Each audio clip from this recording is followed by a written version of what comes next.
अगर आप एक औरत को कहें भाई कि तुम्हारे ये हकूक हैं, तुम्हारा फलान है, तुम्हें पीरियड्स के बारे में तुम्हें आजादी होनी चाहिए कि तुम अपने शौहर से घर में और अपने अब्बू से आराम से खुल के बात करो, वो कहेगी बीबी मैनू रोटी रोटी दे, मैनू खान वास्ते, मेरे बच्चियां नू रोटी चाहिए। बहुत सारे लोगों का ये ख्याल है कि अभी ये मैंने अभी करना शुरू किया है, मतलब कुछ लोग ताना देने के उसमें भी कहते हैं कि रिसेंटली एक हमारी है फीमेल जो कि बहुत प्रो पैलेस्टीन हो गई हैं और बड़ी एक्टिविस्ट बन गई हैं।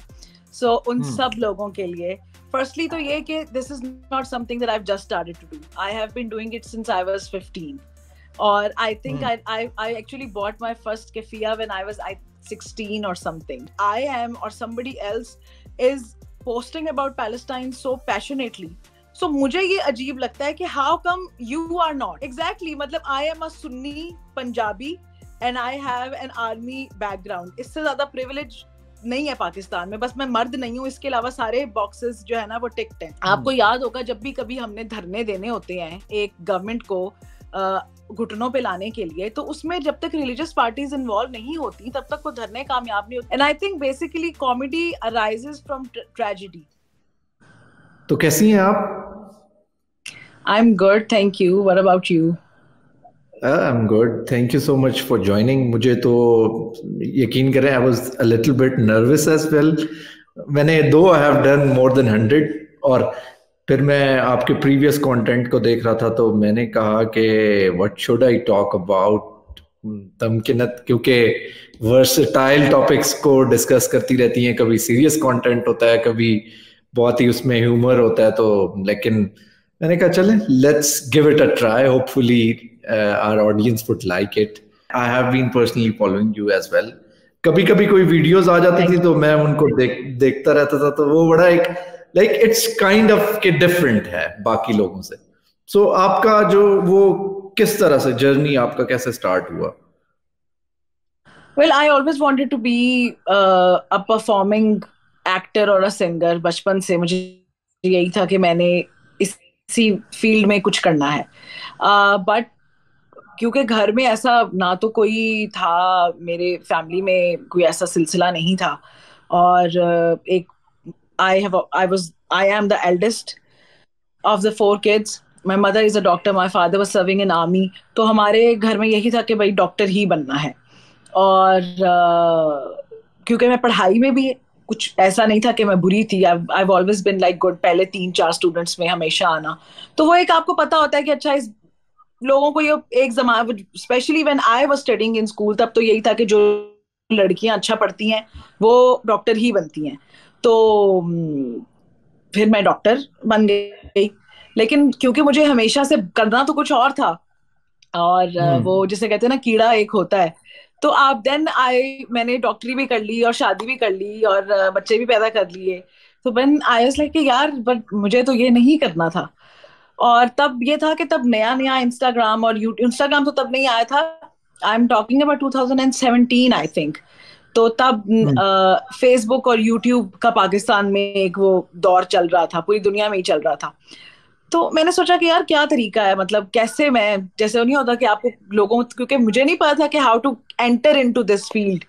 तो मुझे यही समझ में आया कि if I start to make my own content and people will see कि अच्छा I can act, then maybe they will give me work in the mainstream media. तो ऐसे मैंने शुरू किया। पहले मैंने अपने तो फिर बहन भाइयों और कजिन आप के किसी साथ। को फॉलो भी कर रही थी उससे पहले, जो आपका आप कंटेंट जो है, जिस कंटेंट को कंज्यूम कर रही थी, तो वो भी उस इसी तरह जमाने का में था? तब इतने I think back in 2016 and 17 कोई बहुत ज्यादा लोग कंटेंट नहीं बना रहे थे। जो 3-4 हम्म। बना रहे थे तब मैं उन तकरीबन सभी को, जो पाकिस्तान से या बाहर भी जितने लोग बना रहे थे, उन सबको ही तकरीबन बंदा वो वही होता है कि आप जब नेट ऑन करते हैं तो आपको कोई ना कोई नजर आता रहता है। तो मैंने फिर I remember I talk to my cousin and my sister के भाई हम मिल के ना स्किट्स बनाते हैं इसी तरह के मजे के। तो मुझे उन्होंने कहा कि यार हमें तो नहीं आता ये करना और तुम्हें ही आता है तो तुम करो। Back then I remember desi bombshell के नाम से Moiz, who is now Mehrab, she use to make content. तो तब मेरी बहन ने मुझे कहा कि देखो you know this person uses this particular ये ऐप स्नैपचैट, तो उसके ऊपर ये फिल्टर है, because she use to you know apply those filters. तो उसने मुझे कहा कि देखो फिल्टर से तुम डिफरेंट कैरेक्टर्स कर सकती हो। तो स्नैपचैट का उसने मुझे वहां से आइडिया दिया कि तुम स्नैपचैट देखो और उसके ऊपर there are different filters, so you can play different characters yourself, तो तुम्हें हमारी जरूरत नहीं पड़ेगी। तो तब फिर मैंने स्नैपचैट डिस्कवर किया and I started putting different filters on to do different characters, क्योंकि इतना तो नहीं था कि भाई ना इतना टाइम होता था, क्योंकि नौकरी भी मैं कर रही थी और मैं बच्चे भी पाल रही थी और घर भी देख रही थी, तो इतना टाइम तो नहीं था ना मेरे पास इतना स्किल था कि मैं बैठ के पहले मेकअप करके डिफरेंट एवाटार्स अपने क्रिएट करूं। तो that was easier for me. तो मैंने स्नैपचैट से डिफरेंट फिल्टर्स लगा के डिफरेंट कैरेक्टर्स बना लिए। और स्किट्स का जहां तक ताल्लुक है तो I already had a lot of material in side of my head, because of एक तो डॉक्टरी में भी आप इतने सारे डिफरेंट लोगों से मिलते हो, और मैंने बहुत पेशेंट और डॉक्टर्स वाले स्किट्स भी बनाए जो कि बाद में which went on to become like really popular, not just socially but also. अभी रिसेंटली मुझे मेरी एक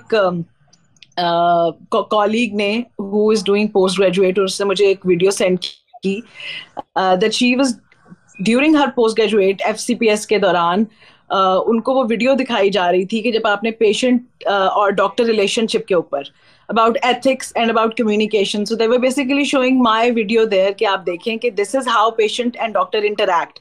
So आपने किस तरह से अपने interactions को improve करना है and everything.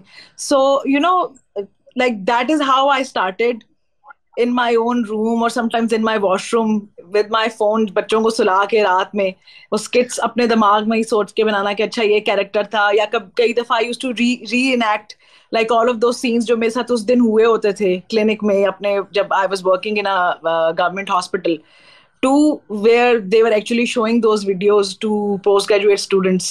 So yeah, I think come a long way and it was interesting journey.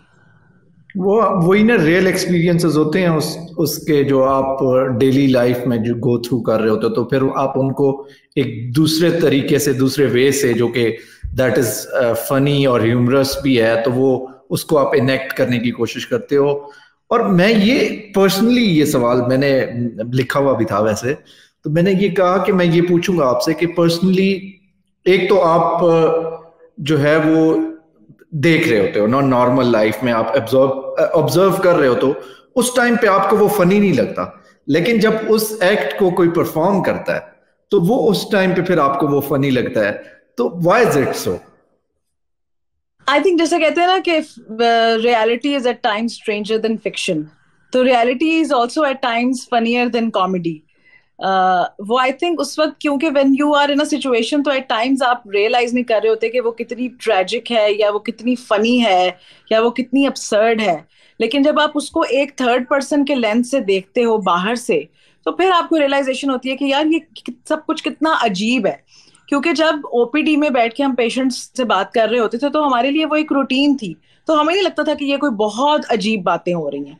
लेकिन वही बातें जब हम दूसरे लोगों को आके बताते थे कि हमारे यहाँ इस तरह की कॉन्वर्सेशन चल रही होती हैं और हमारे जो आम आवाम है उसमें level of understanding when it comes to medical terminology और उनकी अपनी डिजीजेस कितना कम है, तो उन लोगों को वो बहुत फनी और बहुत हैरान कुन लगता था जब दूसरों को बताया जाए तो। सो आई थिंक ये है कि क्योंकि आप एक रूटीन में कर रहे होते हो तो डॉक्टर्स को वो इतना अजीब नहीं लगता क्योंकि उनकी रूटीन बन जाती है, लेकिन जब नॉन डॉक्टर्स उनको देखते हैं तो उनको बहुत फनी भी लगता है, उनको बहुत absurd भी लगता है। तो मेरे ख्याल से दो तरह के फायदे हुए, एक तो जो नॉन डॉक्टर्स थे उनको it used to seem like completely out of this world sort of funny to them कि यार ये तो बहुत ही कोई अजीब चीज है, और जो डॉक्टर्स थे they could actually relate to it क्योंकि उनके साथ भी वही हो रहा होता था। तो वो दोनों तरीके से ये हुआ कि half of my audience could really relate to it क्योंकि उनके साथ हो रहा था, and half were like really fascinated by it क्योंकि उन्होंने कभी देखा एक्सपीरियंस नहीं किया था, तो उनके लिए बिल्कुल एक नई दुनिया थी।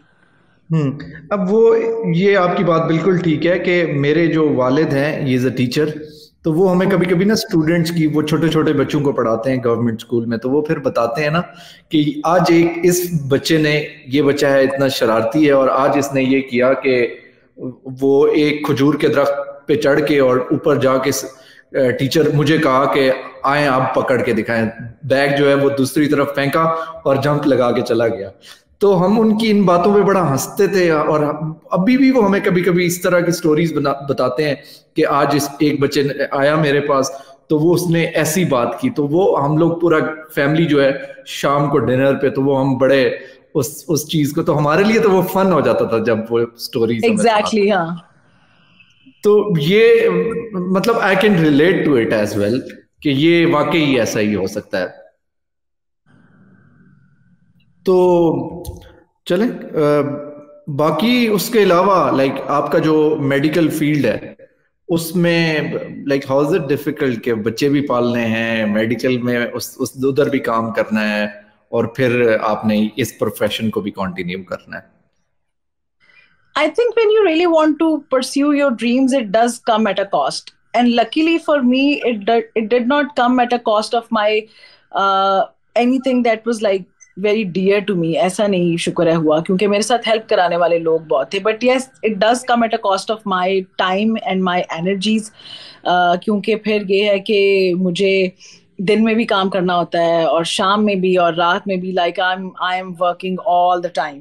क्योंकि अगर मैं कोई वीडियो का आइडिया सोच नहीं रही तो मैं बना रही हूँ, अगर बना नहीं रही तो एडिट कर रही हूँ, अगर एडिट नहीं कर रही तो देयर्स मैंने कोई रिप्लाई करने हैं लोगों के या मैंने उनके रिस्पॉन्सेज देखने हैं या I have to worry about अच्छा one video is not doing that good, फिर देयर इज पेड वर्क आपने उसको देखना है, फिर then there are shout outs, there are PR packages. तो मतलब ऑनलाइन या फिर कोई स्क्रिप्ट आया हुआ है आपने उसको पढ़ना है या you working on an idea, you are developing something, तो it's like you working all the time. और फिर उसके बीच में आपने अपने क्लिनिक को भी टाइम देना है और आपके बच्चे भी आपके आसपास हैं और आपने उनके साथ भी मतलब जाहिर बात है उनको आपकी जरूरत है. और बाकी आपकी एक कोई छोटी मोटी माड़ी मोटी सोशल लाइफ भी है वो भी आपने जीनी है. तो I think I have been lucky कि मेरा मुझे कोई चीज छोड़नी नहीं पड़ी. I didn't have to give up on anything कि कोई एक फील्ड के लिए दूसरी फील्ड को छोड़ना नहीं पड़ा. And that is only possible because I have again the privilege of having a lot of help available. एक तो ये कि because I'm a single parent, so I live with my own parents who are very helpful, especially बच्चों के साथ. और क्योंकि मेरे बच्चे बहुत छोटी एज से मेरे मेरे पेरेंट्स के साथ ही रहे हैं तो वो लोग I mean this we are a unit. एक पूरी जो हमारी फैमिली है वो ये 5 लोगों की फैमिली है जिसमें मेरे माँ बाप हैं, मैं हूँ और मेरे 2 बच्चे हैं. तो वो ये है कि अगर मैंने कहीं ट्रैवल करना हो या कभी मैं रात में या दिन में बिजी हूँ या कभी मैं अपने क्लिनिक में हूँ तो वो मुझे पता है कि शुक्र है मेरे बच्चे सेफ हैं, उनको खाना वक्त पे मिल जाएगा, उनके मतलब स्कूल आने जाने का लंच का कोई ना कोई और ख्याल कर लेगा even if I am not there. And I know a lot of women जिनके पास ऐसी सपोर्ट नहीं होती.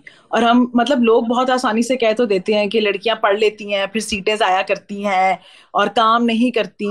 और भी लोग कहते हैं कि अच्छा if you really wanted to do something then why didn't you.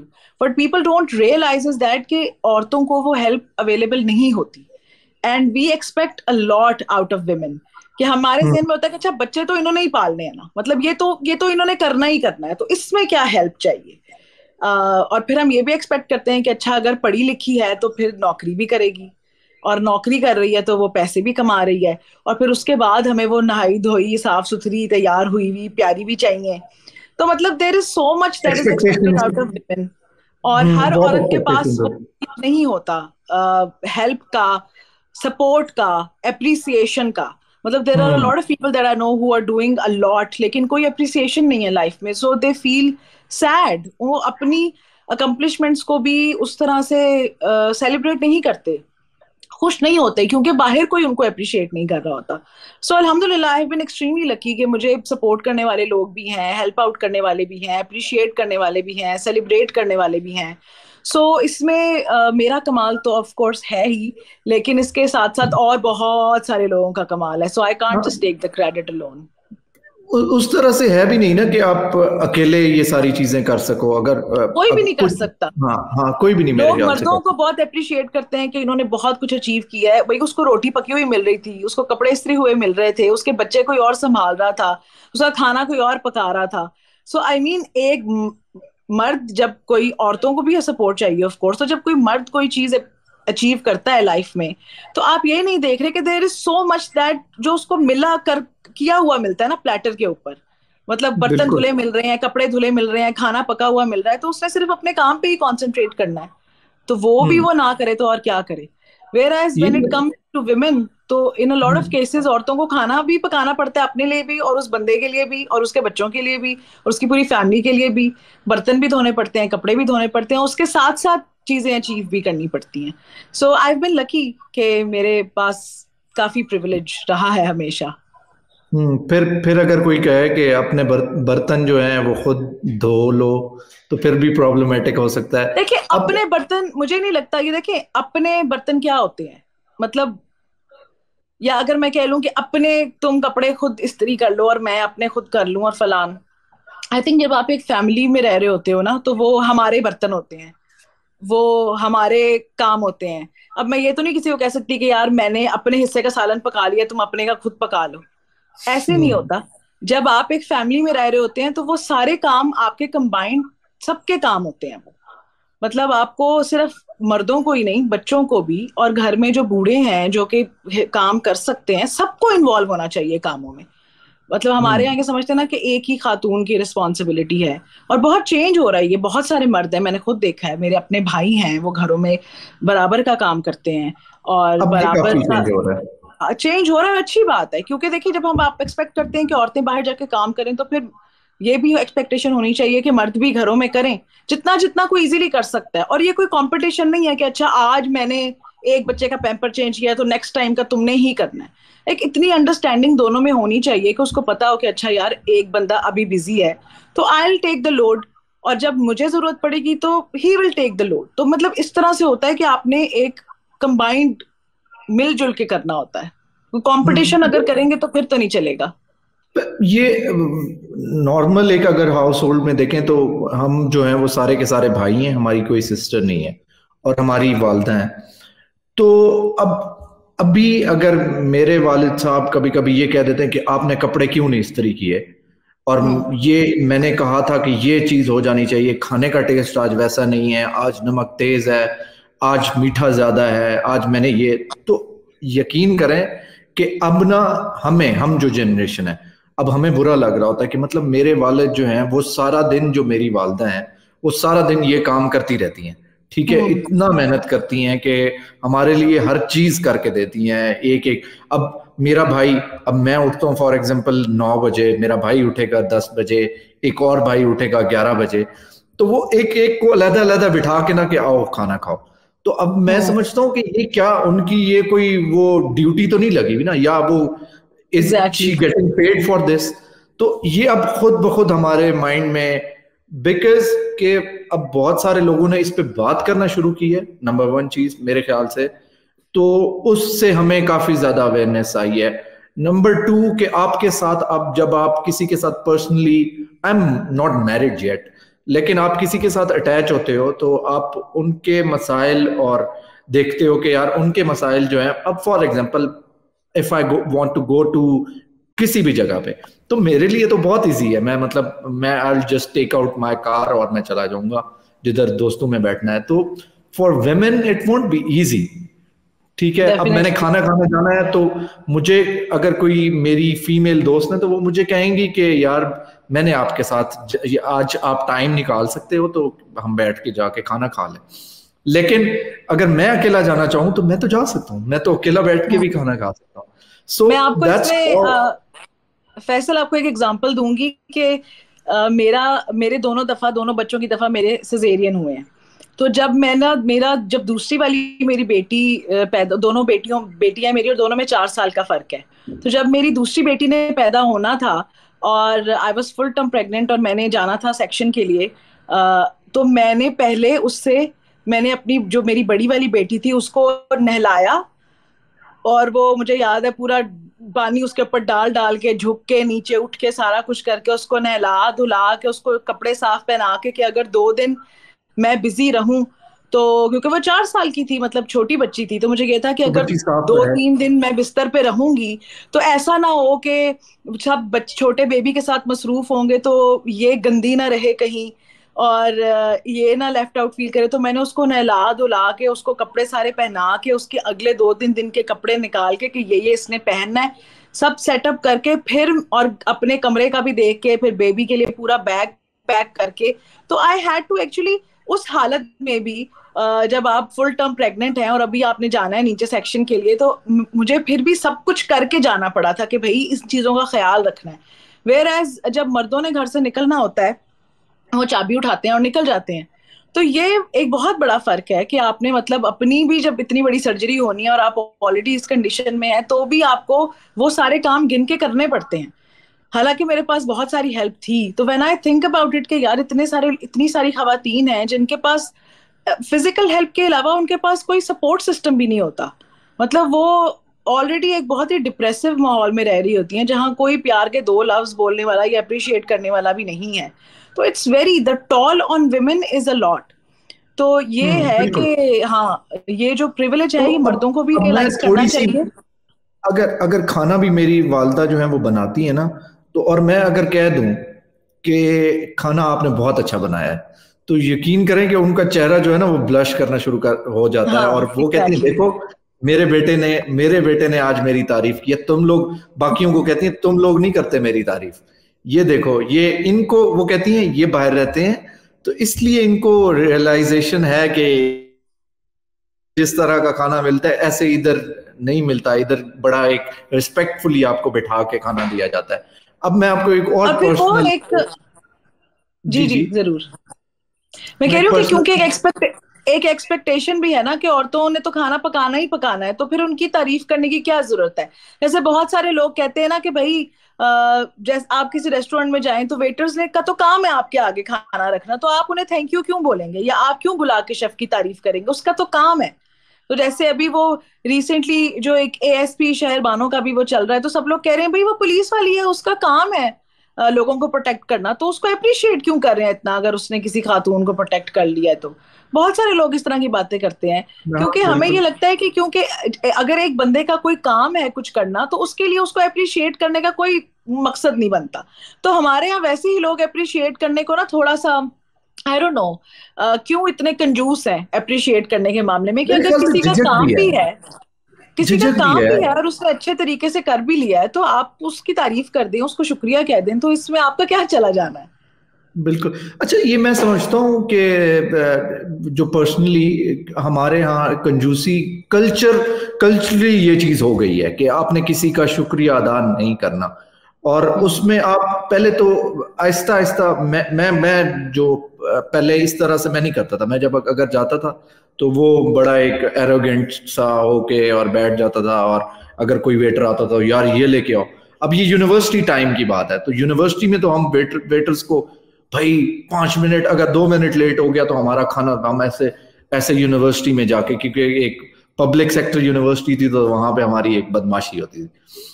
तो फिर आहिस्ता आहिस्ता खुद इनकलकेट करना शुरू किया कि यार थैंक यू बोल दें, तो वो अगला बंदा एक अच्छा फील करता है।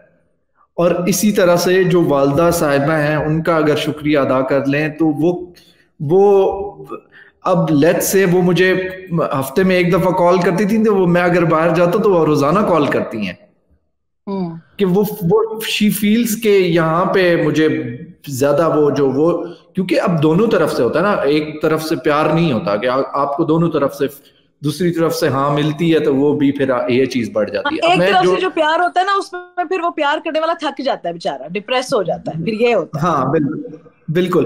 अब मैं आपको एक जो चीज बता रहा था, मैं ये बता रहा था, अब हम बाहर रहे हैं थोड़ा सा, तो एक माहवारी जस्टिस के नाम से एक खातून है जो कि वो चलाती हैं, एक ऑर्गेनाइजेशन चलाती हैं, वो हमारे एक सेमिनार पे भी आई थी, मैं उनका नाम भूल रहा हूँ। तो अब वहां से मैंने बहुत कुछ सीखा उस सेमिनार के थ्रू उधर बैठ के।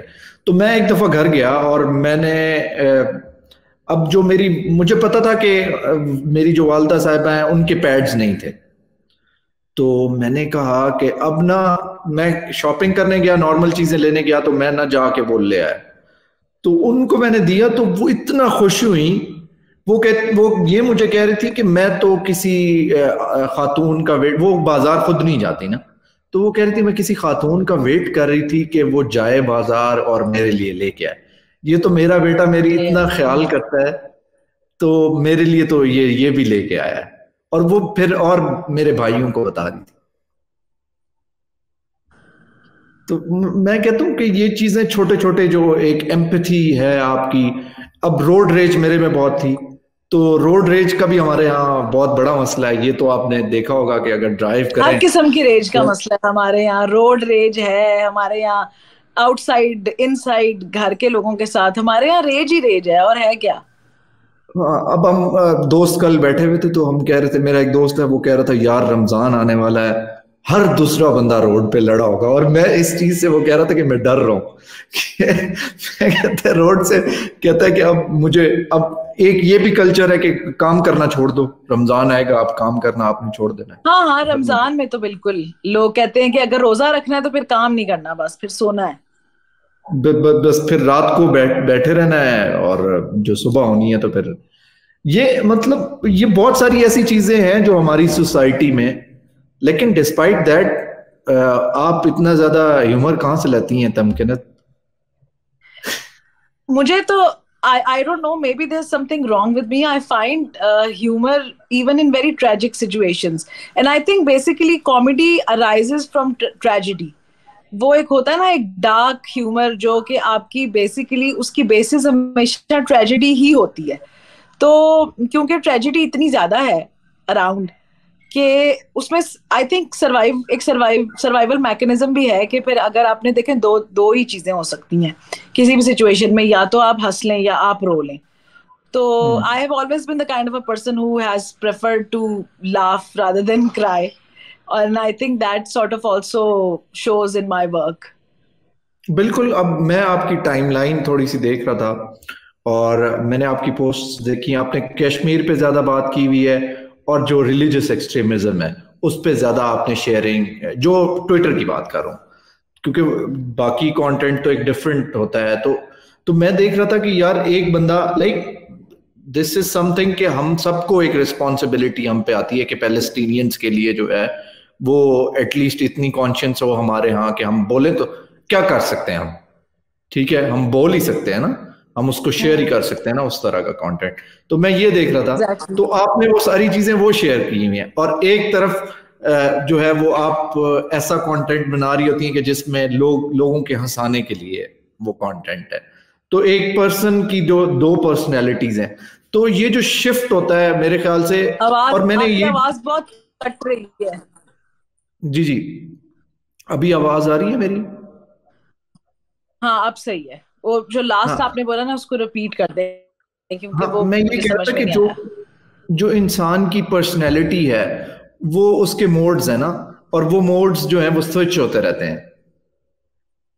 और आप बिल्कुल। एक मेरे ख्याल से, और आप ये do you think is it true, या और जो बंदा जितना क्रिएटिव होता है, ये मैंने पहले और लोगों से भी पूछा है, एक दो मेरे साथ गेस्ट रहे हैं और मैंने उनसे पूछा तो वो कहते हैं कि जो ज्यादा क्रिएटिव है वो सेंसिटिव भी ज्यादा होते हैं। So is it because of that, तो आप ये वाला कंटेंट जो है वो शेयर कर रही होती हैं?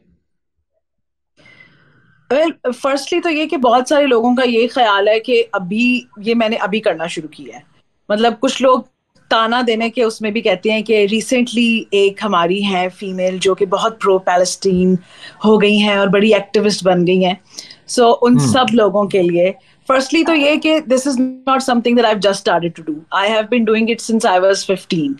और I think I actually bought my first keffiyeh when I was 16 और समथिंग। तो ऐसा नया नया इंटरनेट आया और ऑर्कट और वो सारा जो जमाना था उस जमाने में, तब भी मेरा इंटरेस्ट इन चीजों में होता था, लाइक इंटरनेशनल पॉलिटिक्स और सब दुनिया में क्या हो रहा है और क्या नहीं हो रहा। तो तब के मेरे सिंस आई वाज 14 और 15, तब से आई आई हैड पैलेस्टीन जो कि तब भी गजा में रहते थे, और ऑनलाइन मेरी उनसे बातचीत होती थी और उनके थ्रू मुझे फ्रॉम द हॉर्सेस माउथ जिसे कहते हैं कि वाकई में वहां पर क्या हो रहा है वो सारी इंफॉर्मेशन उनके थ्रू लेना और फिर समझना उस इलाके की हिस्ट्री को। And those people are still my friends. उनकी शादियां हुई, उनके माशाल्लाह बच्चे अब बड़े बड़े हो गए हैं एंड ऑल ऑफ दैट, और अभी भी मेरा उन लोगों के साथ राब्ता है। और so this is not something के ऊपर भी अगर आप इंस्टा पे भी मेरी हाइलाइट्स में जाके देख लो तो 2020, 21, 22 जब जब वहां एग्रेशंस रही हैं, जब जब हुई हैं, तब तब का कंटेंट आपको वहां पे मिल जाएगा। तो this is not not something firstly जो कि मैंने पहली दफा किया है या जब मुझे अब आके होश आया है, now that everybody is doing it and it's a trend, so ऐसा नहीं है। I have been doing it since I was 15। दूसरी बात यह है कि I believe it's not just about Palestine, और ये सेंसिटिव होने की भी बात नहीं है। आई थिंक एक सेंस ऑफ रिस्पॉन्सिबिलिटी आपको फील होती है अगर दुनिया में कभी भी मुझे कोई ऐसी खबर जिसका पता चला है, तो मैंने ऑफ कोर्स मैं हर ये तो नहीं कह सकती कि मैंने हर मसले के ऊपर ही बात की, और लोग आपसे एक्सपेक्ट भी करते हैं और आगे कहते भी हैं कि अच्छा आप जो आजकल फलस्तीन के बारे में बात कर रही हैं, तो परसों मेरे पिछले वाले घर में एक अंकल की डेथ हुई है, आपने उसका अफसोस किया है। मतलब लोग आके आपसे एक्सपेक्ट करते हैं कि आप दुनिया के हर मसले के ऊपर ही फिर बोलेंगे, तो वो जाहिरी बात है ऐसा नहीं होता। पीटीआई की फेवर में आपने बोला है? देखें, जहां जहां जिस जिसके साथ ज्यादती हुई है मैंने सबके बारे में बोला है। जब उनके लोगों को इमरान खान जेल में आपने बोला है? इमरान खान जेल में आपने बोला है? मैंने बोला था, मैंने बोला है वो जेल में है। आपने बोला ना वो जेल में, मैंने भी बोला है वो जेल में। तो जब लोग कह रहे थे कि जी इनको ट्राई करेंगे मिलिट्री कोर्ट्स में, तो मैंने काफी तवातुर से अपने फ्रेंड्स के साथ मिलके इसके खिलाफ हमने प्रॉपर ऑनलाइन कैंपेन्स भी चलाई कि भाई कोई किसी भी सिविलियन का मिलिट्री कोर्ट के अंदर ट्राई होना फैशिज्म है और नहीं होना चाहिए। और ये पुलिस की जो दरिंदगी है उसके बारे में और हर चीज के बारे में हमेशा बोला है। होता यह है कि बस लोगों को असल में हम अपनी मर्जी की चीजें हमें याद रहती हैं, जो हमें नहीं चीजें पसंद होती वो हमारी नजर से भी इतनी नहीं गुजरती और हमें याद भी नहीं रहती, हम फिल्टर आउट चीजें कर देते हैं ना, कर देते हैं हम। और फिर कुछ लोग होते हैं जो हमें नहीं पसंद होते, तो उनकी अच्छी बातें भी हमें बुरी लगती हैं, उतनी अच्छी नहीं लगती। तो अब ये सब चीजें इकट्ठी हो जाती हैं। लेकिन जहां तक ये ताल्लुक है कि दुनिया में कुछ मसले मसाइल हैं और उनके बारे में बात करना, तो आई डोंट नो कि ये जो लोग कह रहे हैं कि अभी एक ट्रेंड है या कुछ इस तरह का है, अगर आपके सामने लाइव फुटेज चल रही है, बच्चे और औरतें और मर्द और बूढ़े मारे जा रहे हैं और आप देख रहे हैं कि कैसे एक हंसते बस्ती जगह को, हंसती बस्ती तो खैर वो पहले भी नहीं थी लेकिन कंपैरेटिवली कि मिसमार लोग रहते जैसे भी रह रहे थे, हाँ बिल्कुल फ्लैट आउट कर दिया। तो आई कांट अंडरस्टैंड, ऐसे मुझे ये समझ में नहीं आता कि कोई कैसे इसके बारे में बात नहीं कर सकता। तो वो जो है ना कि लोगों को अगर ये लगता है कि ये कोई अजीब बात है दैट आई एम और somebody else is posting about Palestine so passionately, so मुझे ये अजीब लगता है कि how come you are not, मतलब ये आप इसके बारे में इतने affect, how are you not affected by it. मुझे ये फील होता है कि आप क्यों अफेक्टेड नहीं हो। अगर आपको ये अजीब लगता है कि मैं क्यों इतनी ज्यादा अफेक्टेड हूं, तो मुझे ये लगता है कि how come you are all right, how come you are watching it and not be affected by it. मेरा वैसे उनकी तरफ से ये क्वेश्चन नहीं था। आई थिंक अननेचुरल बिहेवियर ये है कि आप अपने सामने इस तरह की कोई चीज, एक लाइव जेनोसाइड देखें और आपको जरूरत महसूस ना हो कि आप उसके खिलाफ आवाज उठाएं। That is unnatural. उसके खिलाफ आवाज उठाना is the most natural thing that can happen basically.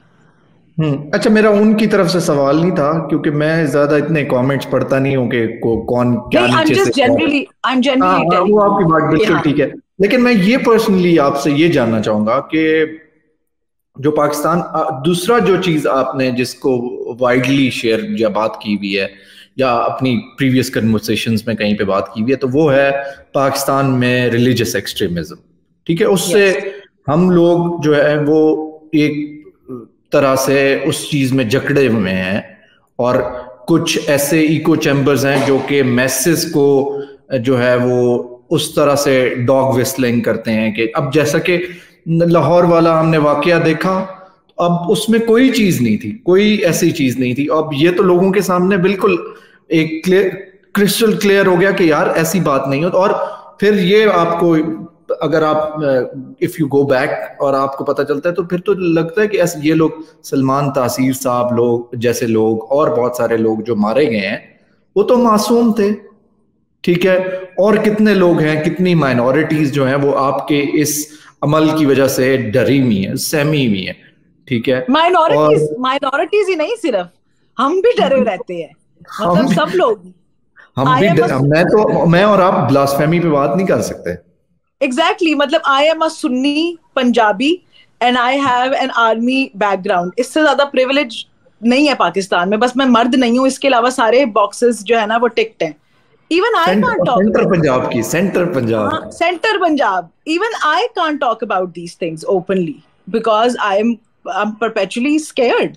तो माइनॉरिटीज का तो आप फिर सोच ही नहीं सकते ना कि उनका क्या ही, मतलब वो किस खाते में आते हैं, फिर वो क्या ही सोचते होंगे बेचारे. तो ये आप समझती हैं कि मतलब आपके उसमें कि ये किस तरह से हमारी सोसाइटी को खा रहा है, like what's your perspective on it?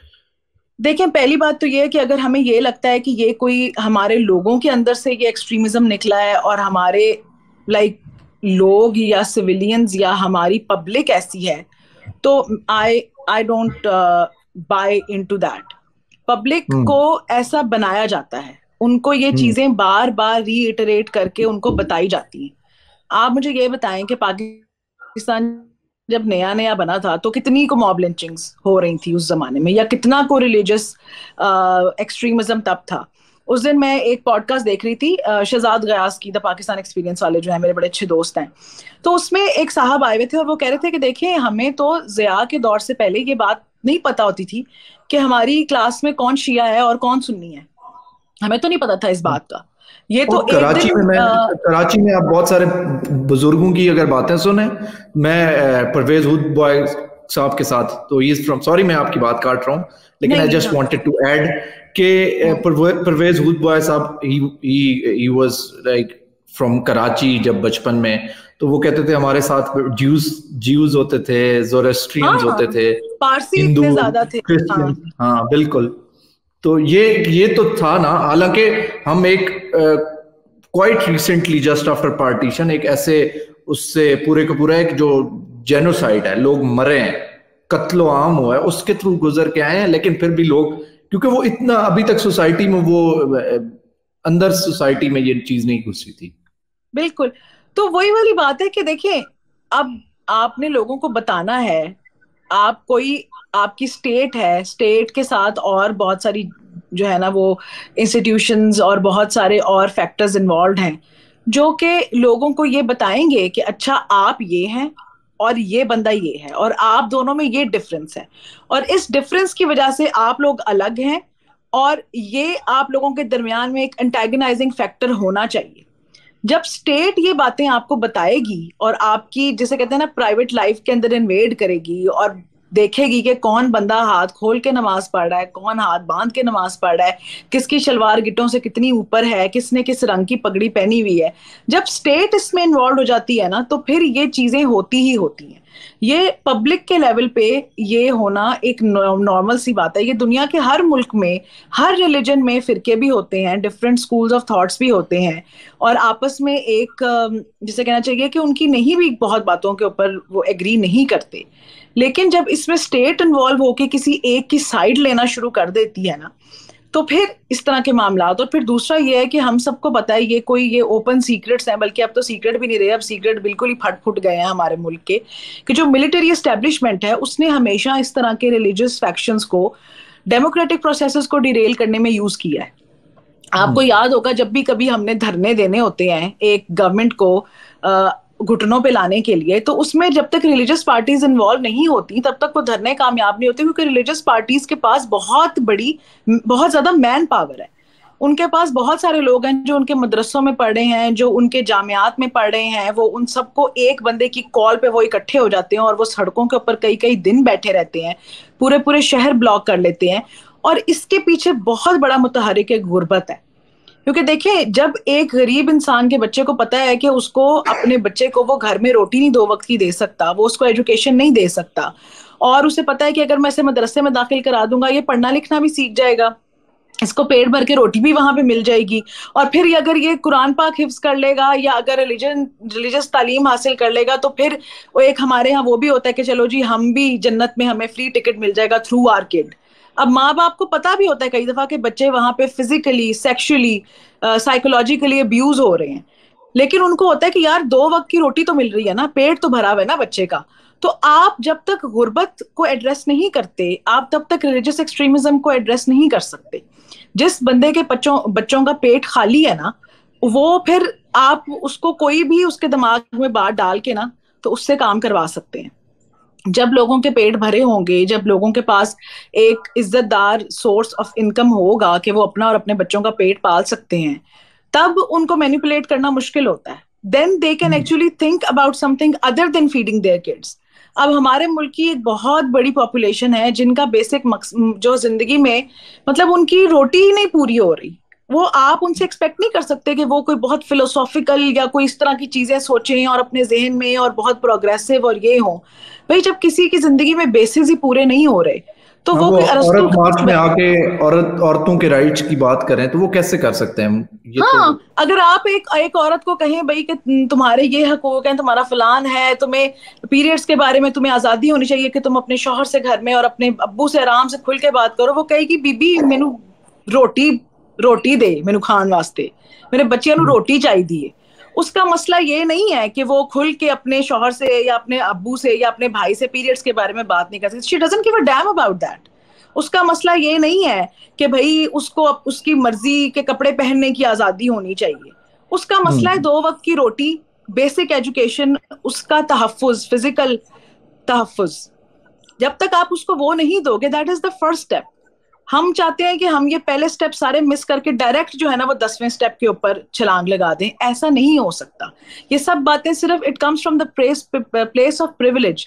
जब मुझे पता ही नहीं है कि भूख क्या होती है, मेरे बच्चे अल्लाह का शुक्र है कभी रात को खाली पेट नहीं सोए, तो मेरी जिंदगी में ये मसाइल नहीं है, मैं एड्रेस नहीं कर सकती फिर वो मसाइल उन लोगों के. तो भाई ऐसे लोग जब आपके मुल्क में इतने ज्यादा हैं जिन जो गुर्बत की लकीर से नीचे जिंदगी गुजार रहे हैं, तो आप नहीं कह सकते कि भाई ये रिलीजियस एक्सट्रीमिज्म इनके अंदर क्यों है. भाई अगर एक जगह से उनके बच्चों को पेट भर के खाना मिल रहा है, एजुकेशन मिल रही है, वहां पे वो रह भी रहे हैं, तो फिर वो लोग जो भी तालीम बच्चों को देंगे बच्चों ने वही सीखना है. उसमें बच्चों का कसूर नहीं है कि वो इतनी बड़ी तादाद में जो है वो रिलीजियसली वो एक्सट्रीमिज्म उनके दिमाग में जा रहा है या आप उनको ब्रेन वॉश कर रहे हैं. आप उनको ब्रेन वॉश से बचाना चाहते हैं तो आप ऐसे इंस्टीट्यूट्स बना लें जहां पे बच्चों को खाना, रहना, एजुकेशन फ्री हो. डू इट, ताकि बच्चे उस माहौल से निकल के किसी और माहौल में जाएं. जब आपने कोई ऑल्टरनेट ही नहीं दिया तो फिर तो उन्होंने यही करना है, उन्होंने इन इंस्टीट्यूट्स पर पढ़ना है और उन्होंने ऐसे ही ब्रेन वॉश होना है. और इसके पीछे स्टेट इन्वॉल्व है, आपकी मिलिट्री एस्टेब्लिशमेंट इन्वॉल्व है, और बहुत सारे शायद बहुत सारे लोगों को ये बातें को कंस्पिरेसी थ्योरी लगेंगी, लेकिन बहुत सारी आपकी जो एक्सटर्नल जो दूसरे जो इंपीरियलिज्म के जो आपके ऊपर इन्फ्लुएंसेस हैं वो भी इन्वॉल्व हैं. बहुत सारे दूसरे मुल्क इन चीजों में इन्वॉल्व हैं जो कि आपके मुल्क में एक्टिवली रिलीजियस एक्सट्रीमिज्म को फाइनेंस करते रहे हैं. तो ये सब इतना सिंपल नहीं है, इतना सिंपल नहीं है कि भाई सारी की सारी जो वॉर्स थी उनका पर्पस क्या था, ठीक है, और वो किस तरह से लड़ी गई, that's the non fact now.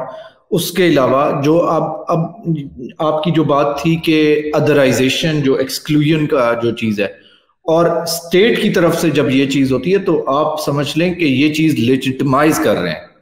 आप एक्सक्लूजन जो है वो लेजिटिमाइज कर रहे हैं. आप जो माइनॉरिटीज हैं, वो चाहे रिलीजियस हैं, चाहे वो जेंडर वाइज हैं, या वो जिस तरह की भी माइनॉरिटीज हैं, वो फिर सेकंड क्लास हो जाती हैं. अब जिस पे इन शफकत का हाथ होता है स्टेट का, फिर वो फर्स्ट क्लास होते हैं. बिल्कुल. जैसा कि मैं क्लोजली फॉलो कर रहा हूं अभी जो कि डेवलपमेंट्स हो रही हैं, मैं शायद इतना ज्यादा फिर भी ना कर पाऊं बिकॉज मैं वहां पे हूं नहीं, जैसा कि इंडिया की एग्जांपल है. तो अब मैं ऑब्जर्व कर रहा हूं, अब जब वहां पे एक्सक्लूजन स्टार्ट हुई है तो मसाइल सिर्फ ये नहीं हुए कि मुसलमान और हिंदुओं का मसला हुआ है, वहां पे मेतीज और कुकीज भी लड़े हैं, ठीक है. वहां पे दलित्स और जो बाकी जो ब्राह्मण्स हैं जो कि अपर कास्ट हैं, उनके भी आपस में मसाइल है. फिर एक्सक्लूजन जो है वो मल्टीपल उसमें शामिल हो जाती है सोसाइटी के अंदर, मल्टीपल लेवल्स पे, कि रिलीजियसली हो, कल्चरली हो, एथनिसिटी में वाइज हो, और जेंडर वाइज हो. तो ये फिर अब जेंडर में तो हमारे यहाँ तो बड़े अरसे से रही है. अब मैं पिछले दिनों आयशा मुगल से बात कर रहा था, लेकिन जो जेंडर वाइज जिस तरह से आजकल यहाँ पे बात हो रही है और कंप्लीट एनाइलेशन की बात हो रही है एक खास जेंडर की, कि ये जो है ये भाई ये अदर जो जेंडर है ना, बीच वाला कोई सीन नहीं है. या आपने मर्द बनना है या औरत बनना है. तो और ये फिर हमारी सोसाइटी के एतबार से तो ये बिल्कुल ही एक एलियन किस्म की चीज है कि आप इस तरह की बात करें। देखिए, हम बात करते हैं कि गोरा बड़ा प्रोग्रेसिव है, या ये गोरे जब यहाँ पे आए हैं तो उनके पास तो सिर्फ बाइनरीज में हर चीज थी, ब्लैक और व्हाइट था, या फिर उनके पास ये था कि जी मर्द या औरत है। हमारे यहाँ तो ट्रांसजेंडर्स, और हमारे यहाँ तो कभी दो जेंडर रहे ही नहीं है। मतलब अगर मुगल आप कोच इंडियन में सब कॉन्टिनेंट की बात करें, हमारे यहाँ तो हम्म कभी भी दो जेंडर नहीं रहे। हमारे यहाँ तो कम से कम तीन तो चार तो थे ही। मर्द था, औरत थी, फिर वो मर्द थे जो कि औरतों की तरह रहते थे, और वो औरतें थी जो मर्दों की तरह रहती थी। ये तो it has been there since for ever.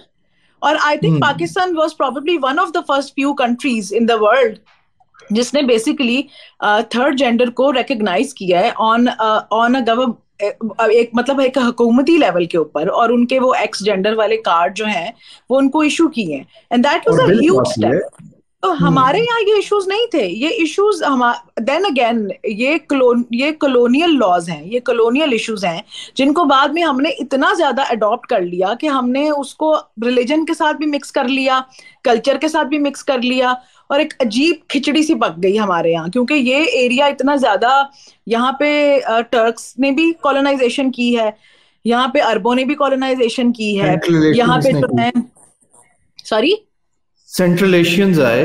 Central Asians ने की है यहाँ पे। उसके बाद फिर जो है ना वो यूरोपियंस ने, फिर गोरों ने आके की है।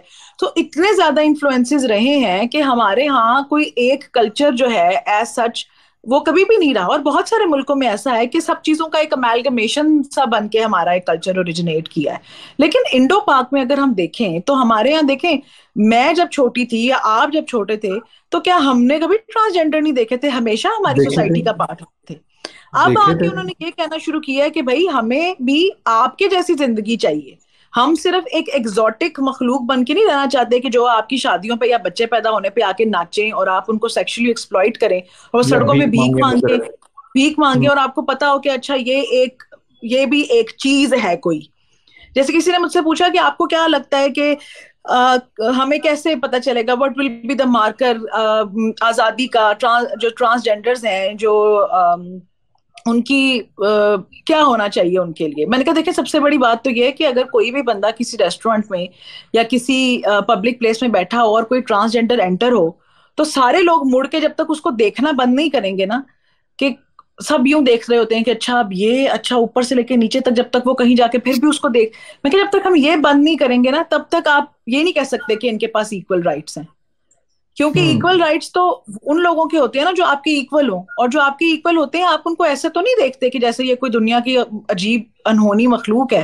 जैसे ब्लैक और व्हाइट लोगों का जब इशू था तो किसी ने पूछा भाई how can we end racism, मैंने कहा stop stop referring to me as a black man and stop referring to your, and I would stop referring to you as a white man, you know। तो वो जब तक हम ये नहीं ना उनको एज इंसान नहीं देखना शुरू करेंगे, और हम सिर्फ ऐसे ही उनको एक कोई और मखलूक के तौर पे देखते रहेंगे, तब कल तक वो कल हमारे दो लिए ही उनके राइट्स एक्सपीरियंस। भी अजीब बात। जी, कल दो ही एक्सपीरियंसेस हुए मेरे साथ। मेरा एक दोस्त बैठा हुआ था तो कहता है यार मेरा दिल करता है कि मैं जो है निगास को निगास बोलूं, ठीक है, मेरा दिल करता है, मेरी फ्रीडम है। तो मैंने कहा भाई तू कैसे निगास को निगास, वो अगर एक बंदा जो है, अगर वो तेरी फ्रीडम है तो अगले बंदे की वहां पे फ्रीडम नहीं है, ठीक है, वो हाँ, तुझे वो वो भी नहीं तो भाई पसंद पाकि, करता। वो भी फिर आपको पाकि या कोई और, जैसे इंडियंस मुसलमानों को कटवे कहते हैं, फिर आपको तब बहुत आग लगती है। द थिंग इज हाँ कि आपकी जो फ्रीडम है that should not come at an expense of somebody else's dignity. बिल्कुल। और दूसरा एक ही इस तरह का एक, आई डोंट नो कि वो भी मुझे लग रहे थे कि वो ट्रांस थे, और वो सामने से और उसी पार्क में ये गुफ्तगू चल रही है और हम वॉक कर रहे हैं, और उसी पार्क में एक ट्रांस आगे से गुजरे हैं।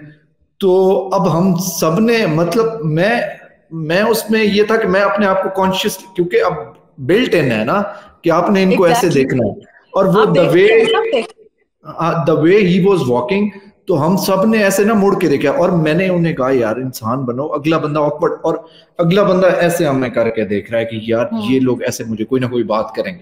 और मैंने कहा कि यार अब नहीं पीछे देखना।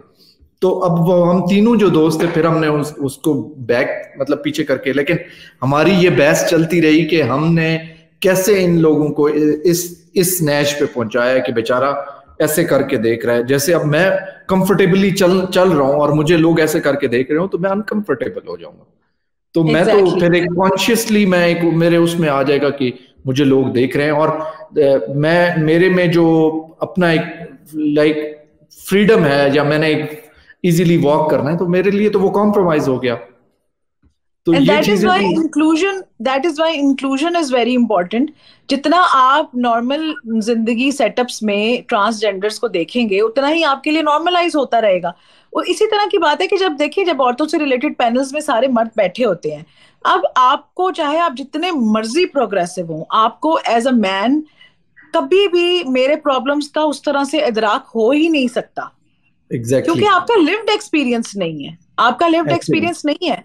आपको नहीं पता कि growing up what kind of feelings, what kind of physical, emotional, psychological, hormonal changes I have been through. Exactly so can't. और मैंने बहुत औरतों के साथ टाइम गुजारा है। आपको मेरे मसाइल के ऊपर बात करने का, मैं ये नहीं कहती कि बिल्कुल ही कोई हक नहीं है, लेकिन आप अगर ये कहें कि मैं एक औरत से बेहतर समझ सकता हूं कि औरत के क्या मसाइल हैं, तो ऐसा नहीं होता। अगर आपने आप कभी, फेवर में नहीं बात कर सकते तो आप अगेंस्ट में भी ना करो। मैं हाँ, मतलब ये है कि आप जब पर्सनली तक थिंक। औरतों को और ट्रांसजेंडर्स को उनके मसाइल की डिस्कशन में शामिल नहीं करोगे, तब तक ये आप मसाइल समझ ही नहीं सकते। अच्छा, अब ये जो मैं जितना मर्जी कह लूं कि मैं मर्दों को बहुत अच्छी तरह समझती हूँ, भाई मुझे नहीं पता कि what a boy, a man goes through, उसकी उसके अपने क्या एक्सपीरियंसेस हैं, उसकी अपनी क्या फीलिंग्स हैं, वो उसकी बॉडी के अंदर, उसकी फिजिकलिटी के अंदर वो क्या क्या चीजें हैं जो वो फेस कर चुका है, मैं तो नहीं समझ सकती। और इसी तरह से माइनॉरिटीज का भी है हमारी सोसाइटी में। अब जब हम बचपन में होते थे तो हमें ये जो कहा जाता था कि ये काफिर है, इनके घर जो है वो खाना नहीं खाना।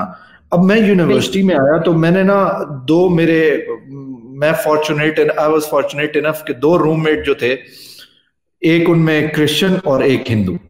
अब हम दोनों साथ रहना शुरू हो गए।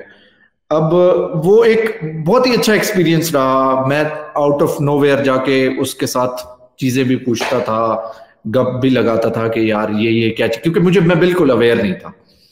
और फिर मैंने उससे, अब मुझे लाइक उसके साथ अब खाना भी हमने साथ ही खाना है, तो ये चीजें हमने उधर से यूनिवर्सिटी एंड हुई। तो अब मैं ये फील करता था कि वो कितना ट्रॉमेटाइज था वो बच्चा उस टाइम पे। तो कितना ट्रॉमेटाइज था कि वो लोगों के साथ बात करने में, या उसका कॉन्फिडेंस लेवल जो था वो कितना डाउन था। तो ये सारी उसको मैंने देखा। अब फिर मेरे साथ ये हुआ कि मैं एक जगह शिफ्ट हुआ इस्लामाबाद में ही। तो मैंने जहाँ पे घर लिया तो मेरे नेबर्स जो थे वो क्रिश्चियंस थे। अच्छा, अब मैं एक जगह एक शॉप पे गया, मैं कुछ लेने गया तो कहता है, एक बंदा कहता है कि यार तुझे पता है। मैंने कहा क्या? ये जो तेरे नेबर्स है ना, ये क्रिश्चियंस है। अच्छा, मैंने कहा नहीं, मुझे तो नहीं पता। अब मुझे नहीं पता था कि वो क्रिश्चियंस हैं या क्या है। तो अब कुछ टाइम बाद मेरी जाके उनसे बड़े अरसे बाद दोस्ती हुई। जो उनका लड़का था, बेटा था, तो उनसे दोस्ती हुई। तो अब फिर आहिस्ता आहिस्ता हमारे घर में खाना आना उनका शुरू हो गया, हमारा खाना उनके यहाँ। हम क्योंकि बॉयज रहते थे, तो वो बड़ा ही, वो जो आंटी थी अभी भी मेरे साथ हैं, अभी भी मेरे साथ ही रहते हैं, लेकिन नेबर नहीं है उस तरह से, लेकिन साथ रहते हैं। तो अब वो इतना, अब हमें कोई डिफरेंस फील नहीं होता। मेरे पास जो लड़के कुक वगैरह आते थे तो उन्हें पहले पता चलता था, ओए ये तो क्रिश्चियंस है। लेकिन बाद में उनको मैं खुद ले जाता, मैं कहता चलो आ जाओ, उनके घर जाके बैठ के खाना खाते थे। तो फिर बाद में अब हमें नहीं फील होता। अब मुझे नहीं, पहले मैं थोड़ा सा कॉन्शियस होता था कि ये क्रिश्चियंस है। अब कोई कॉन्शियस में मेरे माइंड में आता ही नहीं है। कि मुझे अब ऐसा लगता है कि they are just like us, they are human beings.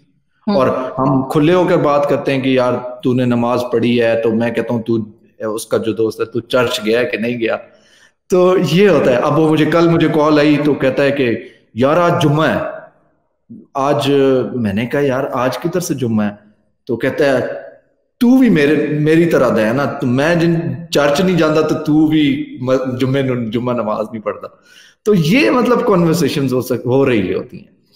तो लाइक ये नॉर्मलाइजेशन जो है ना, ये प्रोसेस आपको लिविंग एक्सपीरियंस के साथ आप बैठ के गप लगाओगे तब ही आएगा। अब एक अनफॉर्चुनेट ये भी है कि यहाँ पे माइनॉरिटीज कम रह गए पार्टीशन के बाद तो बहुत ज्यादा थी, लेकिन फिर हमने भगा दिया, तो अब वो कम कम भी रह रह गई है। गई तो है। और फिर दूसरा ये भी है कि सोशो इकोनॉमिक डिफरेंसेस इतने ज्यादा हैं कि आपका उन लोगों के साथ ज्यादातर काम की सेटिंग के अलावा तो मिलना जुलना बहुत कम होता है। अब हर शहर में तो सिचुएशन हो नहीं है। गई है ना। हाँ, हर शहर में तो जैसे अब मैं ज्यादातर जो मेरा उठना बैठना या मेरे पेरेंट्स का वो अपनी अपनी फील्ड के लोगों में है, डॉक्टर्स में है ये। तो हमारे शहर में तो कोई भी क्रिश्चियन डॉक्टर नहीं है, क्योंकि हमने कभी उनको मतलब नर्सेज हैं और बाकी दूसरा स्टाफ है, लेकिन डॉक्टर्स तो शायद कोई भी ना हो।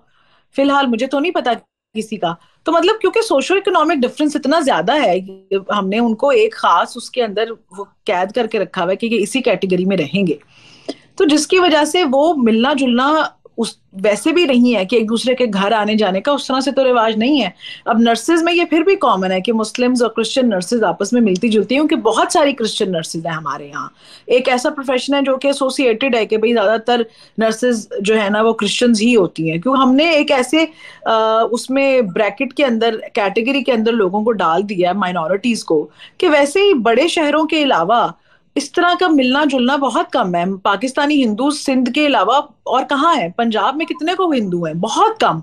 मतलब बिल्कुल वो आटे में नमक के बराबर वाला जो सीन है। तो जितना आप किसी से नहीं मिलते जुलते उतना ही एक एक्सोटिसिज्म और एक अदराइजेशन बढ़ जाती है, कि आपको आपको ये लगता है कि पता नहीं ये क्या करते होंगे, पता नहीं ये कैसे करते होंगे।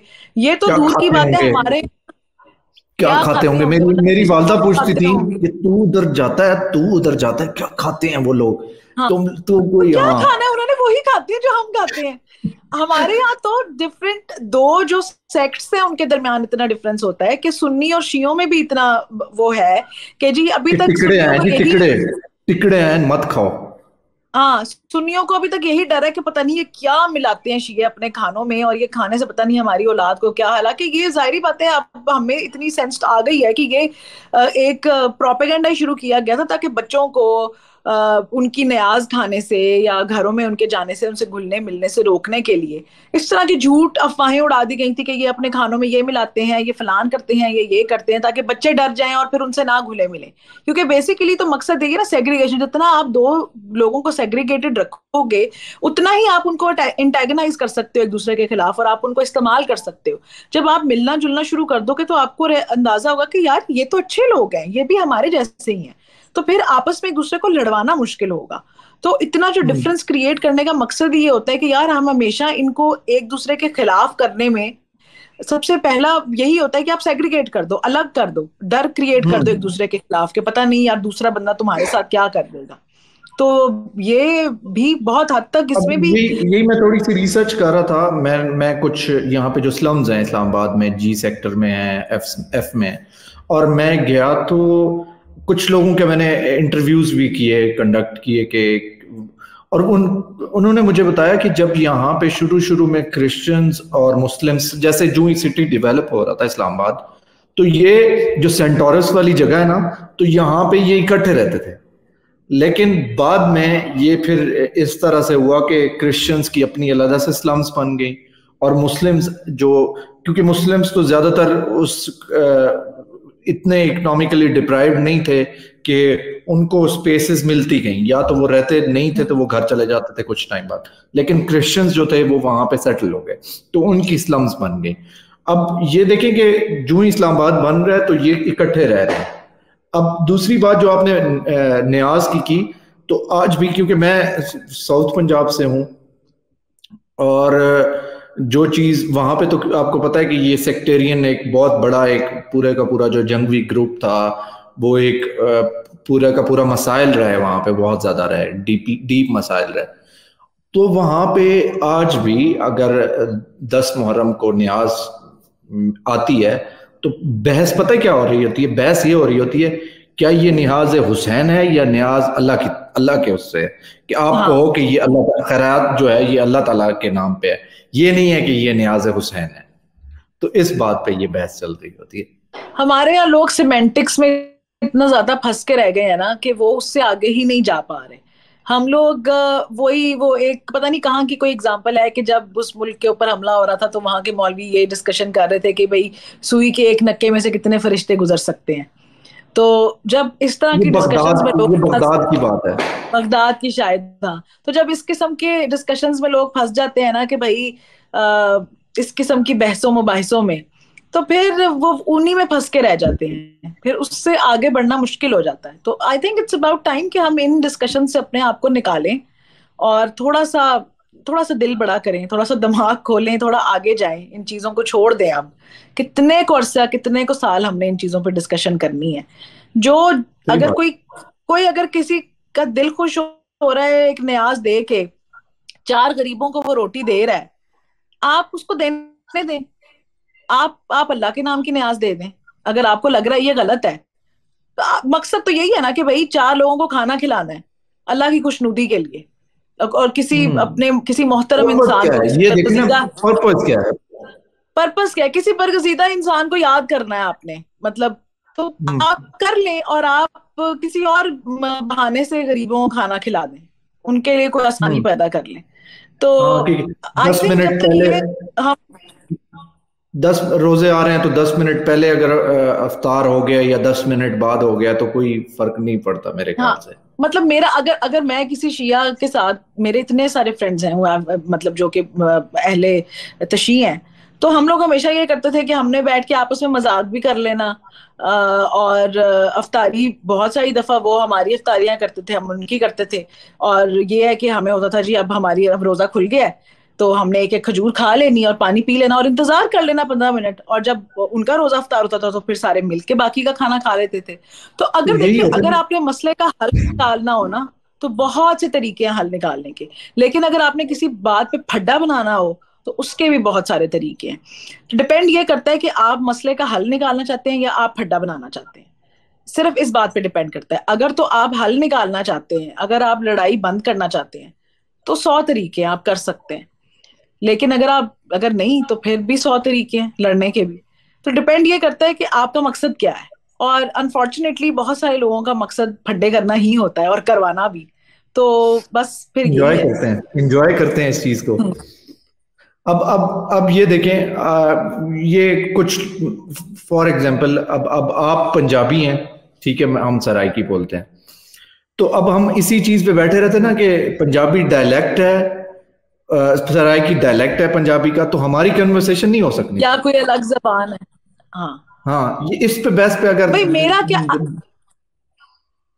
देखिए, अगर मैं ये एक्सेप्ट कर लूं कि सराइकी एक अलग जबान है, तो उसमें पंजाबी का क्या जा रहा है? मतलब पंजाबी की कोई शान में गुस्ताखी तो नहीं हो रही अगर एक और जबान हम मान लें कि सराइकी एक अलग जबान है? या मेरे बाप का क्या जा रहा है? या मेरा मेरा मेरा क्या नुकसान हो रहा है?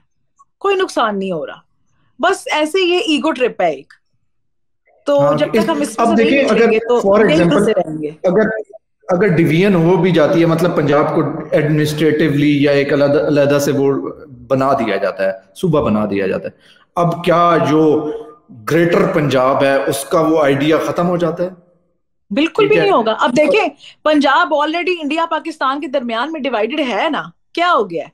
है। अभी भी जो पंजाबी हैं, मेरे बहुत सारे, बिकॉज मैं पंजाबी में बहुत सारा कंटेंट बनाती हूँ, तो मेरे बहुत सारे फॉलोअर्स हैं जो कि इंडियन रूल्ड पंजाब से हैं, जिसको वो हम्म। लोग, मतलब वो तो अक्सर उनमें से ये कहते हैं कि असी ते कदी मन्निया ही नहीं कि असी अलग हो गए हैं, पंजाब तो एक ही है। तो वो अभी भी ये कहते हैं कि जी और मुल्क कितना अलग प्यार हुए करते हैं। होंगे। हाँ, वो कहते हैं हम्म। मुल्क अलग हुए होंगे, पंजाब नहीं अलग हुआ, पंजाब नहीं डिवाइड हुआ, पंजाब पंजाब ही है। एक होता है एक उनमें। तो वो हमेशा, वो कभी ये नहीं पूछते कि आप पाकिस्तान से हैं कि नहीं, वो हमेशा पूछते हैं कि तुसी चढ़दे पंजाब तो हो कि लैंदे तो। लेन दे तो मतलब हाँ। वो आपसे ये नहीं पूछते कि आप इंडिया से हैं या पाकिस्तान से हैं, वो कहते हैं तुसी चढ़दे पंजाब तो क्या लैंदे तो उनके जहन में ये नहीं है कि ये दो अलग अलग मुल्क हैं। उनके जहन में ये है कि ये पंजाब की एक साइड है जहां पे सूरज चढ़ता है, और ये दूसरी साइड है जहां पे सूरज गरूब होता है। तो this is how it is. तो अगर उसके अंदर देखिए, मेरा एक बहुत जिंदगी में एक सिंपल असूल है। अगर कोई अपने मुंह से कह रहा है ना कि भाई मुझे अलैदगी चाहिए, मुझे अलग आइडेंटिटी चाहिए, मुझे आपके साथ नहीं रहना, इससे बड़ी और क्या क्या बात हो सकती है? अगर कोई एक एक खित्ते के लोग अपने मुंह से कह रहे हैं कि हमें अलग एक अपनी आइडेंटिटी चाहिए, आप उनको दे दें। इसमें लड़ने के तो कोई तुक ही नहीं बनती। जबरदस्ती आप किसी को कैसे साथ रख सकते हैं? और फिर वो कौन सा कोई खुदा ना खास्ता अलग हो के किधरे वो जेड़े ना वो टुर जाएंगे किसी और मुल्क, इधर ही है सब, वो बस ये कह रहे हैं कि भाई हमें एक एडमिनिस्ट्रेटिव अपनी एक अलग पहचान चाहिए। क्या कर लेंगे वो, कोई खित्ता जमीन का उठा के कहीं और तो नहीं उसको लेके जा रहे, इट वो इज तो स्टिल वही गोइंग टू रहेगा। स्टे देयर, वो वही हम्म। रहेगा, वो वही है, वही है सब कुछ, वही लोग हैं, अपने ही लोग हैं। तो मुझे समझ में नहीं आती कि इसमें इतनी ईगो हर्ट क्यों हो जाती है भाई, अगर आप इतने, और it also originates from insecurity. जो भी बंदा या जो भी कौम या जो भी लोग इनसिक्योर होते हैं ना, वो हमेशा इन चीजों के इर्द गिर्द अपनी आइडेंटिटी क्रिएट कर लेते हैं। बेसिकली हमारी अब स्टेट भी इनसिक्योर थी ना, कि जो भी अलहदा प्रोविंस की बात करता था तो उससे सेपरेटिस्ट कह देते थे। अब कोई राइट्स की बात करता था, अब अगर बलोच अपने राइट्स की बात कर रहे हैं, जो बलोच राइट्स की बात कर रहे हैं कि बिल्कुल हाँ। हमारे जो रिसोर्सेज हैं, तो हम कहते हैं नहीं ये सेपरेटिस्ट हैं। अगर सिंधी हम्म। जो है वो अपने राइट्स की बात, सबसे तो हमने पहले बंगालियों के साथ किया ना, तो उन्होंने कहा कि बिल्कुल। यार हमने इलेक्शंस जीते हैं, हमें आप अपना हमारा मैंडेट दे दो, हम मेजॉरिटी में हैं। हमने कहा नहीं, तुम लोग तो सेपरेटिस्ट हो, तुम लोग तो मुक्ति बानी के हाथों खेल रहे हो। इंडिया जो है तुम्हारे साथ जो है वो, तुम्हें इंडिया चाहता है कि तुम लोगों हमारे साथ ना रहो, तो हम्म। इसलिए हम जो है वो फौजें भेजेंगे, तुम लोगों के इतने बंगाली मरवाएंगे, फिर हम बैठ के कहेंगे ओ ये तो पहले से ही, ये तो ज्योग्राफिकली ये जो तो है। चाहते ही नहीं थे रहना, हाँ, ये तो शुरू हाँ से ही तो गलत हुआ था। हाँ, ये तो शुरू से ज्योग्राफी है यार, नहीं उधर रहते थे समंदर पार, और हम कहते हैं कि ये हमारे साथ। भाई सबसे ज्यादा जो है वो पाकिस्तान मूवमेंट में बंगालियों ने शुरू की, और सबसे ज्यादा वो उनके लोग एग्जैक्टली। थे। तो बस चलें, तमकिनत बहुत अच्छा लगा आपसे बात करके। होपफुली मेरी भी जो कुछ बातें हैं वो आपको अच्छी लगी होंगी, कोई चीज बुरी नहीं लगी बिल्कुल होगी। Same, it was a very fun conversation. हाँ बहुत शुक्रिया, बहुत अच्छा लगा।